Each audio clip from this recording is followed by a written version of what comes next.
Eu esqueci de colocar que, infelizmente, eu não tive liberação por parte da diretoria da Embrapa para estar presente nesse momento. Está vendo? Então, eu estou como cidadão que eu estou nesse evento. Obrigado.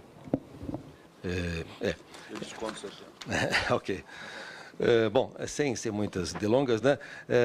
Eu queria então colocar alguns elementos mais gerais para entrar depois na questão específica, uma vez que há toda uma correlação entre essas questões, né? O nosso país vive um momento político e econômico extremamente grave, né? Com retrocessos históricos na nossa sociedade brasileira e com uma agenda de retrocessos. Verifica-se claramente o avanço aí da agenda neoliberal e o desmonte do Estado público brasileiro, favorecendo uma lógica privatista e grandes grupos econômico-financeiros em detrimento dos interesses da sociedade como um todo, e de maneira específica dos trabalhadores e segmentos mais excluídos, né, da economia formal do nosso país. Nesse cenário, o atual governo afirma que para a economia crescer, ou voltar a crescer, é necessário realizar um severo ajuste fiscal, né? Para isso, defende a implantação das chamadas reformas e a ampla privatização das empresas públicas. Mais uma vez, a solução apontada para a atual crise é a retirada de direitos dos trabalhadores e o desmonte dos serviços públicos, né? Nada se falando a respeito da chamada dívida pública e da concentração da riqueza nas mãos de poucos.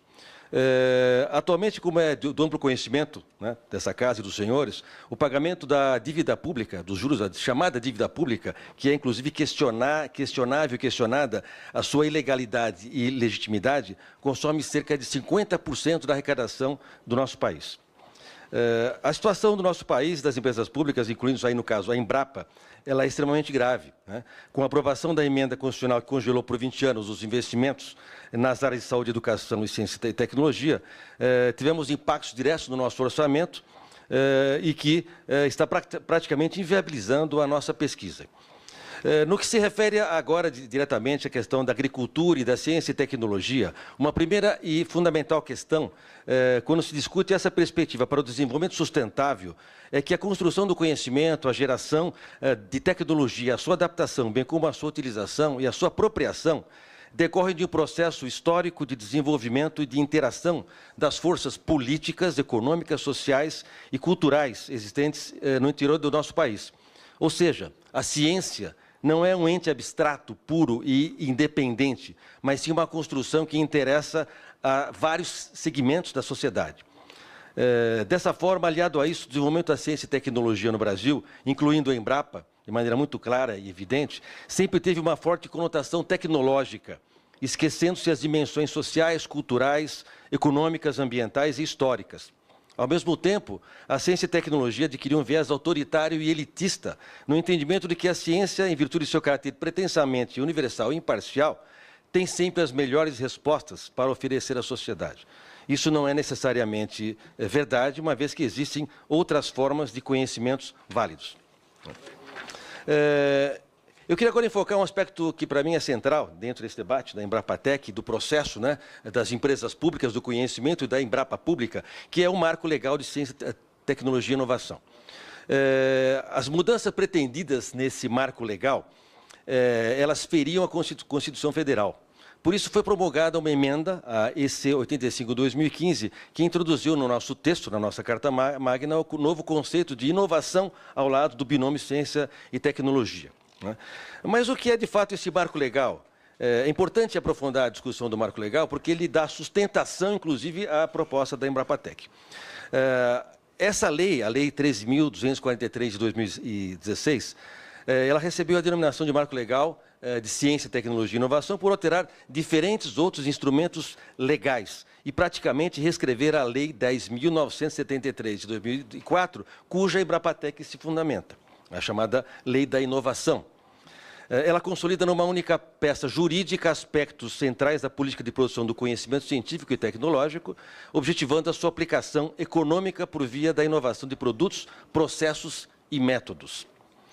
Assim, a pretexto de desburocratizar a captação e aplicação de recursos públicos e ou privados e de instrumentalizar o conhecimento produzido nas empresas públicas de pesquisa, bem como nas universidades, essa lei atinge também as universidades públicas do Brasil, o chamado Marco Legal materializa ideias centrais do projeto neoliberal de dar suporte às práticas lesivas ao interesse público no interior dessas instituições.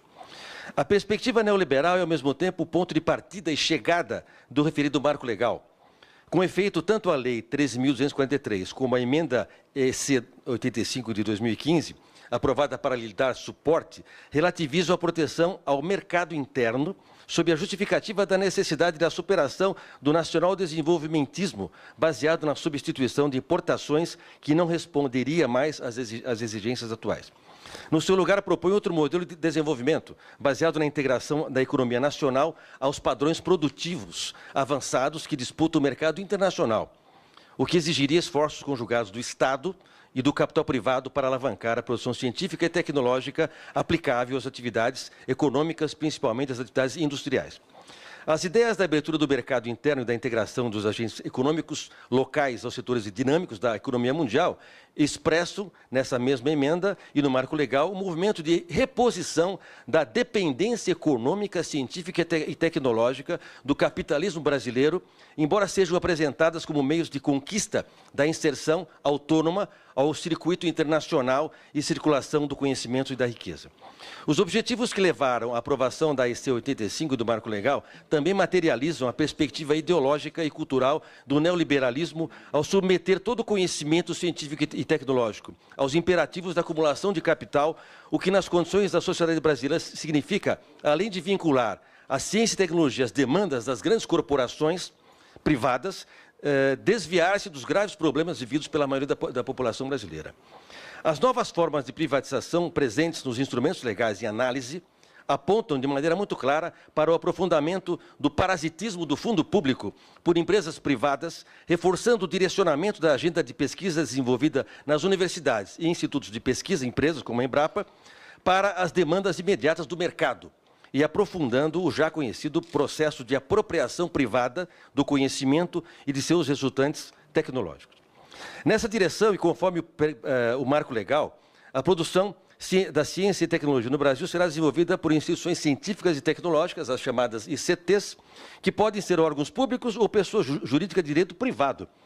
Essas ICTs poderão acessar recursos públicos e privados, bem como selar acordos de cooperação e parcerias. Muito bem. Esses preceitos legais implicarão em mudanças institucionais substantivas nas universidades e empresas de pesquisas públicas, como a Embrapa, não apenas quanto à apropriação dos recursos do Estado por entes públicos não estatais e privados, mas porque abrem a possibilidade concreta de multiplicação dessas ICTs de direito privado, seja na forma das já conhecidas fundações ditas de apoio, ou seja na forma de OS. Muito bem. Nesse sentido, entrando agora na questão específica da Embrapatec, né? A direção da empresa, a direção da Embrapa, seguindo a determinação do governo federal, trabalha na chamada reestruturação da empresa.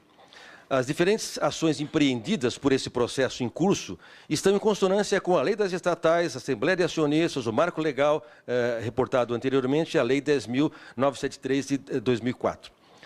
Para viabilizar essa reestruturação, dentre outras mudanças, a empresa prepara seu novo estatuto, né, sem debate com a comunidade interna e externa, embora esse discurso é utilizado, que há um debate, mas na verdade o debate não existe, e a criação da subsidiária Embrapatec, conforme PL 5.243 de 2016, que, caso aprovado, será no entendimento de vários segmentos, inclusive nós participamos do movimento chamado pela Ciência e Tecnologia Pública Brasileira, com várias universidades, USP, Unicamp, Unesp e outras, né, que tem a leitura desse instrumento do marco legal, que, conforme debatido anteriormente, colocado anteriormente, tem uma lógica privatista em relação à geração e apropriação do conhecimento e das tecnologias geradas pelas empresas públicas. Conforme declarou o presidente da nossa empresa, a Embrapatec será um braço para operar a tecnologia de inovação. Segundo ele, vamos fortalecer nossa posição no mercado, transformar em riqueza, agora eu destaco aqui, grifo nosso, monetizar a inovação, monetizar, essa palavra do nosso presidente da Embrapa, e o conhecimento na transferência de processo. Eu vou repetir, né? Ele diz que nós precisamos monetizar o conhecimento e as tecnologias, né, para a transferência desses processos. E afirma que será uma subsidiária integral, uma SA de capital fechado, a ser operada com grau de liberdade, segundo ele, para transitar no mercado e com um quadro próprio, né? Muito bem. Segundo ainda a direção da empresa, a criação da Embrapatec visa fortalecer a presença da Embrapa no mercado de inovações, aumentando sua capacidade de estabelecer novas parcerias e negócios, né? Muito bem. Algumas reflexões a partir dessa rápida exposição, algumas reflexões. Primeiro, a Embrapa é uma empresa pública e nós defendemos, efetivamente, que ela continue sendo pública e servindo interesses públicos, porque ela pode ser pública e ser apropriada por interesses privados, o que já acontece atualmente, inclusive. Um dos objetivos da criação da subsidiária Embrapatec é captar recursos para investir novamente na pesquisa agropecuária. Isso é o que se alega, né? Dizendo-se que o país não tem atualmente capacidade para ampliar os seus investimentos nessa área. Essa afirmação não tem sustentação, uma vez que o Brasil atualmente é um dos países que menos investe em pesquisa pública entre os principais países do mundo, né?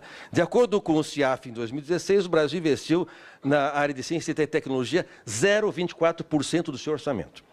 Na lista dos países que mais investem em ciência e tecnologia, o Brasil ficou em 36º lugar, isso um dado de 2013 que eu consegui levantar. Só para dar alguns exemplos aqui, né?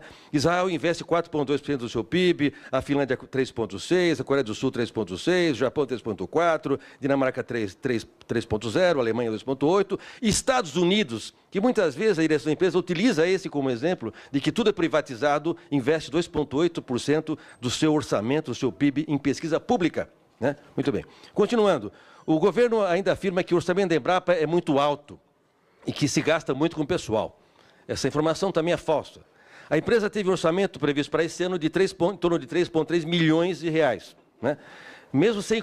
Perdão, 3,3 bilhões de reais.